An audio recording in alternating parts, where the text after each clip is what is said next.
Bonsoir et bienvenue au 34e Festival international de cinéma vue d'Afrique. Alors cet après-midi, nous avons 2 films au programme. Un court-métrage, Watu Wati, de Katia Bernrat, suivi par This is Congo de Daniel McCabe. Alors, juste un petit mot pour vous dire qu'il y a des images choquantes, un peu. Donc les esprits sensibles, voilà, vous êtes prévenus. Daniel est ici avec nous ce soir, donc il se fera plaisir de répondre à vos questions après la projection. Et aussi, cette séance est présentée en partenariat avec Cinéma Politica. Alors, il ne me reste qu'à vous dire bon cinéma. Je vais laisser la parole et puis bien sûr, si vous avez des questions, n'hésitez pas. On devrait avoir un micro qui tourne, qui passe dans la salle. Yeah, thank you everybody for coming. It's great to see a sold-out crowd for, it seems like 2 nights in a row. Let's have the questions. Good evening, everyone. Thank you for hosting this event. My name is McCabe. I'm Congolese myself. And I want to share a light on the event that's going on in my country. My first question is, how long did you take to turn those images? And what would you say today, in 2018, are the chances that this conflict stops in DRC? It took us, the filming was from 2011 to 2014, so it was a little over 3 years filming. So quite some time, and it took us a bit of time in the edit. Obviously, there's a lot of different characters being woven in, so it was a difficult task. In terms of the future of Congo, I think right now, well, not more than any other time, always Congo has been in need of our attention and change. But right now is an especially turbulent time. There's an election that should be happening, but it likely will not. I think Congo needs us to turn our attention here in the international community, in Congo as well. In terms of my predictions, it's very difficult. I don't know that the elections will happen, and I feel that these types of events will continue unless there's a real effort for change. You know, we need to be involved. The Congolese need to be involved. You're asking the most difficult question. So, I don't really have an answer, but I know that all of us can be part of the solution. Le Congo est comme this baby crying, saying to people, don't kill Congolese people for what they have, the minerals. If you want to have the minerals, you can get them, but stop killing Congolese people, because this belongs to us, not to the neighbors. Les richesses du Congo appartiennent aux Congolais et pas aux voisins, pas à d'autres personnes. Il y a des intérêts financiers puissants, on le sait, les Congolais le savent. Maintenant, la question c'est de dire, si l'Afrique est le berceau de l'humanité, le bébé qui se trouve dans le berceau, c'est le Congo, qui a des solutions pour tous les problèmes de l'humanité. Le coltan, avec les iPads, iPhone, computers, everything, c'est avec les sang de Congolais dans nos portables. Alors, à un moment donné, il va falloir qu'on se pose de vraies questions, nous tous, comme vous l'avez dit. Moi, j'attends tellement ce 16 mai, la journée internationale du vivre ensemble dans la paix. Je l'attends avec beaucoup d'impatience pour qu'on sache que nous pouvons vivre et nous pouvons arrêter la catastrophe qui se passe au Congo. Chacun de nous ici dans cette salle can do something because you did something. You produced the film. You did something. And I thank you so much. May God bless you.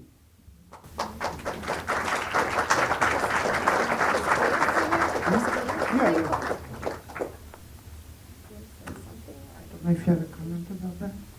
Yeah, thank you. I mean, I don't know what to say. I think the support of the Congolese is what I can't take full responsibility for this film. It was the Congolese themselves that actually educated me and kept me on the right path.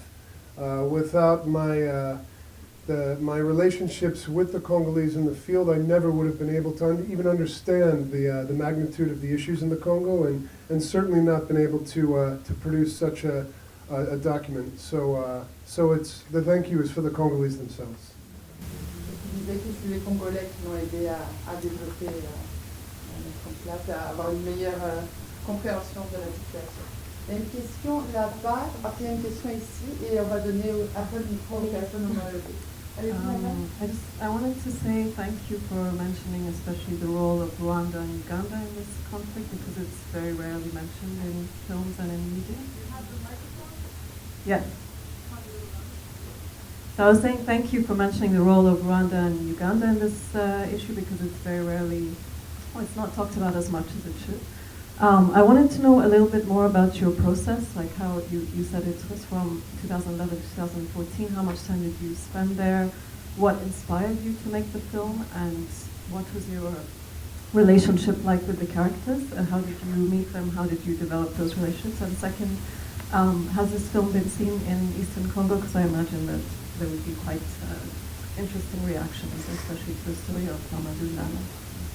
Sure, thank you for the question. Do you want to repeat the question? J'ai essayé de parler des questions qu'on dit, c'est plus difficile pour la traduction. En gros, j'espère que j'ai bien prononcé, mais elle remerciait aussi qu'on mentionne le Rwanda et l'Ouganda comme on mentionne dans le documentaire, comme faisant partie du conflit notamment.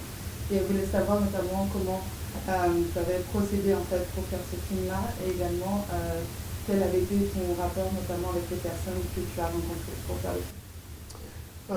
In short, the process for the film, I initially set out looking to make a documentary that examined the root causes of the conflict in the Congo, but told through the Congolese themselves. So the process was by spending time on the ground, and cumulative time on the ground was over almost 3.5 years filming. It was about 500 hours of footage.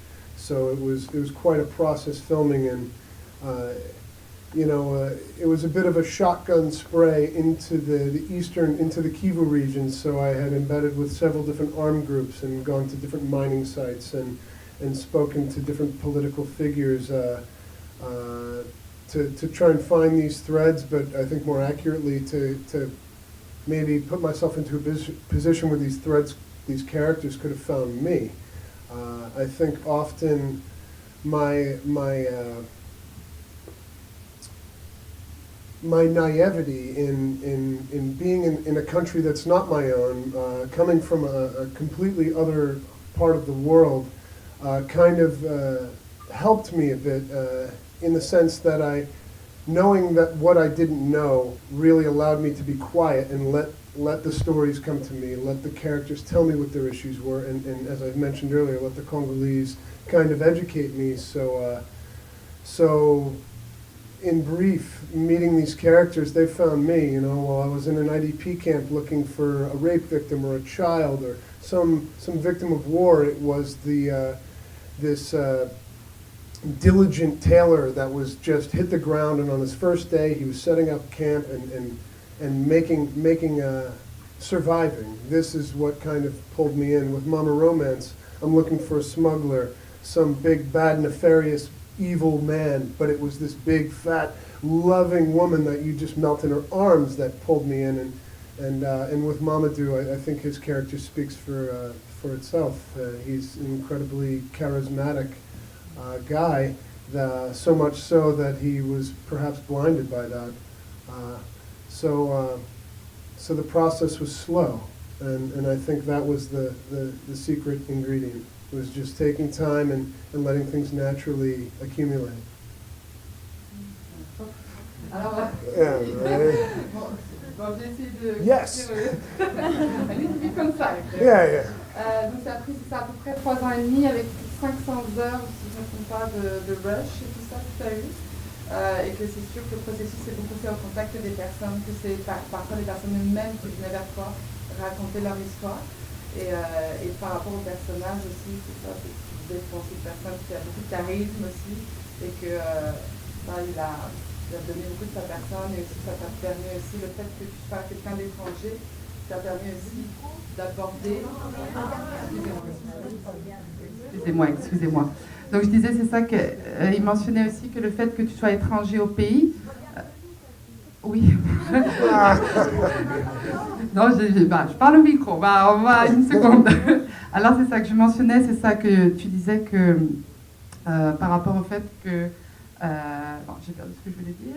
Mais en gros, c'est ça que les gens venaient directement vers toi et ça t'a permis aussi d'avoir une meilleure compréhension. Et le fait que tu sois étranger aussi au pays te permettait aussi d'avoir une certaine naïveté par rapport à la situation et donc aussi de pouvoir aborder certaines questions différemment et donc avoir aussi des réponses autres par rapport à cela. Je suis désolée, j'essaie d'être concise, mais c'est difficile. Je pense que vous aviez une question. I came from Initiative newspaper. Actually, you know, to me, this movie or this film is a piece of art, even if it's about war. And like the lady said, you know, Congo gave birth to many great men. And my question is, you know, obviously it was dangerous, you know, on the front line when you were filming or something. I'm wondering if you have a background of a war journalist or something. You know, so this is my question. Thank you. Yeah, I exactly have that background. This is my first film, and my first trip into the Congo was in 2007 and 2008 to cover the CNDP war as a photographer. I was based in Nairobi as a freelance photojournalist, so that was my background. I come with a degree of experience, though these kinds of situations you really can't prepare for wholeheartedly, but it was my initial trip as a photographer into the Congo that really showed me where I wanted to be and where I was needed. Donc c'est ça, en 2008, il avait eu la chance d'aller au Congo en tant que photographe, et aussi c'est ça qui a été un petit peu, je pense, le déclencheur par rapport aussi au travail qui a été fait par la suite. Donc c'est ça, il demandait s'il avait aussi une expérience en tant que journaliste de guerre, par exemple. Voilà. Sure. This is a good question.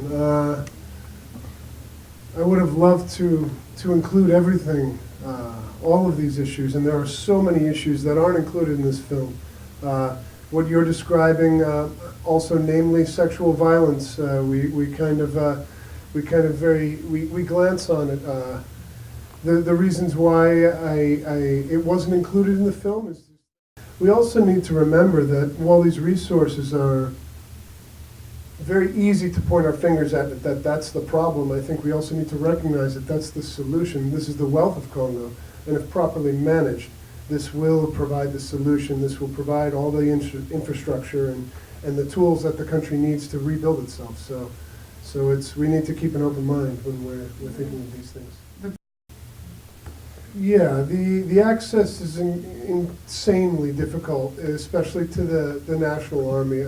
I don't know that anybody's really gained access like that, and the way it was done was, in brief, was that after I had met Mamadou in that unit and we had kind of colluded together to try and work together, we devised an idea of how to create this access. So we went to his superior commanders and ultimately the leader of the entire land forces of the Congolese army with a proposition of making a propaganda film for them. So I went and I shot a 20-minute propaganda film about Mamadou's unit that praised them and was full of all the things they wanted. And then I just never left. Ultimately, the leader of those ground forces, when Goma fell to M23, he was arrested for treason because he was colluding with the rebels. And now I've got this letter that gives me authorization to have all this access, and the man who gave it to me is in jail, and nobody knew what to do with me, so I made a movie. Ça, c'est ça, l'une des manières pour lui, notamment de pouvoir passer à travers ça, c'est qu'il a promis donc de faire un film de propagande. I thank you for including in your question the success that Kagame has brought to Rwanda. He's created this incredible economic force in this very small country that's come from a horrific tragedy. However, what we see in the film is the more insidious side of what's happening under his influence. And without getting into the rights and wrongs of who should be blamed for things, I think what we should all take away from this is understanding that things aren't always quite what they seem, and the heroes that we see built up in front of us not always are as such. I think we need to always challenge ourselves to dig deeper, especially now, especially with the way media is being fed to us today. I'm American. I think this is especially impactful for me, understanding how this works. So, I don't want to knock on Rwanda because really it's bad leaders and not bad soldiers or bad people. But my hope is that we all have the tools. You guys have the tools to dig a bit deeper, to educate yourselves more, because just getting your media from one source is not enough. You have to get things from all over, and you really have to formulate your own opinions and understand how you're getting to those conclusions. Thank you. This version of Congo, and why not, or at least maybe half and half, where you have the conflict, but then also on the flip side, you have joy and merriment and fun, basically. Sure. Okay. So for the first question, I assume you're also hovering around the title of the film. This is Congo, right? So in the film, we've loaded it full of controversy and metaphor. This is not Congo, this is Eastern Congo. This is the Kivus of Congo. The title was born from within, and for the cinephiles in here, maybe you'll see how the title never appears until the end. It's after Kasongo essentially puts the question back on the viewer. Why? So it's there's a bit of trickery that I'm doing with the title, and I'm trying to rile people like you up and to get you engaged to really examine what you're watching in the film. But that's a good viewpoint, and I think we do need to understand and realize that what he's saying is true. What we're seeing is Eastern Congo, and while it's incredibly mineral rich, and this is often what we see in the headlines, there's so much more to Congo. So this is what we see on the surface. And to get to your second question, I believe I did make that film. I believe in this film, well, sure, it's about conflict and the characters living within this conflict through the beauty of the landscape and the power of the characters involved. We did our best to try and weave that hope inside, to end the film on a positive epilogue with Mamadou kind of letting us know that despite all these things and despite his unfortunate demise, hope is inside the Congolese people. There's so much beauty and culture and richness there. I want to make a film that's only about beautiful, happy things. It just so happens that this wasn't that film. But those films do need to be made, and they need to be supported, and we need to see more of them. I feel guilty that I didn't bring that to you, but maybe on the next one. Alors, c'est important du coup que chacun s'informe par soi-même par rapport à ce conflit et les aspects que ça peut engendrer, notamment au niveau pharmaceutique, industriel, etc. You know, this is a universal story that we're watching, and while we see Congo and its history and a bit of contextualization, this is a story about corruption. This is a story about what man does. This was in Congo. We can witness this in any country, any scenario. So it's a universal story. You know, I want you guys to go away with a toolkit. I want you to be confused. I want you to be frustrated. I want you to be impacted and all fucked up. This is what the object of this film is, to impact you guys, so that when you walk away, you're going to think about it. Tomorrow when you wake up, there'll be something that you weren't thinking about now. It'll be resonating. And the next time you hear a 30-second blip about Congo, and that's all it'll be. Oh, rape. Oh, resources. Oh, this. now you're a bit more equipped to dig deeper, to, as you say, educate yourselves. Because I can't, even if I was giving you all the information, how can you trust me? The best thing I can do is or what we're trying to do is make it so you can identify with the characters, so they're humanized. And I think what's powerful about each of the characters in the film is that we can all see a bit of ourselves within them. So yeah, I just want you guys to have a stepping stone and perhaps a few tools to use in the future. Yes, how do you distinguish that what this guy is telling me is the truth, or were you pursuing the truth? What were you actually seeking with this movie? Well, there's two answers, or there's probably many answers to that question. You know, during the process of the film, I learned these things, I experienced them, and I was taught, I was mentored through this process. So it wasn't as if I arrived with an idea of how this would end. I arrived with an idea of how it would begin. So it was the experience of making the film and the collaborators I had working with me that really helped craft this. The second part of the question, you know, it's a really tricky thing, I think, when we're really trying to decode these types of conflicts. I don't really know how to put a cherry on top of any of this.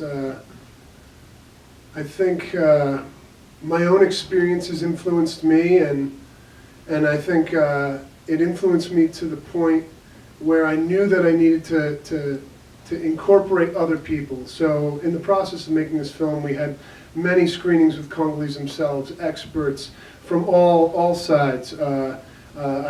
We ran this through every expert we could and got their opinions. We tried to gather as much opinion from the Congolese as we could, you know, in a controlled way. We had great partnerships with Human Rights Watch and the Committee to Protect Journalists and our local teams on the ground. So it wasn't by accident that we arrived at a place that was factually accurate.